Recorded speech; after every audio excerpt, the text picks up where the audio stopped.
અશ્વિન વૈષ્ણવજીને પણ હું અહીંયા યાદ કરું, અશ્વિની સાહેબની સાથે સાથે, કે રાજકોટની જે જરૂરિયાત છે એ સાહેબ આપ રજૂઆત કરો ને અમારી રેલવે પટરી એમને એમ આઈડલ પડી છે, એમાં વધુમાં વધુ મેમો ટ્રેન આવે, બીજી ટ્રેન આવે.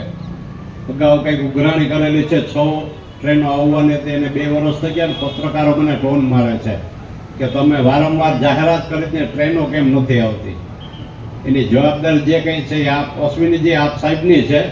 જ્યાં કંઈ અટકતું હોય ત્યાં રૂપાલા સાહેબને કહો, અમારું સત્ર ચાલુ થાય અમને કહો, અમે આગળ ઉપર ફોલો કરીએ. પણ આ હાઈવે ઉપરનું જે ભારણ છે એ ઘટાડવા માટે રેલવે ટ્રેક છે ગુજરાત બાજુના આગળ યુપી બિહારમાં જેમ ઉપયોગ થાય છે એમ અમદાવાદ, રાજકોટ, પોરબંદર, જામનગર જે ટ્રેક છે સોમનાથ, એનો બરાબર સદુપયોગ થાય ને એના પૈસાનું વળતર મળે, એના માટે તમે દિલથી પ્રયત્ન કરો. મારા પ્રયત્ન ચાલુ છે, પણ તમે પણ કંઈક અહીંયાથી ઠોસ મૂવમેન્ટ મૂકો.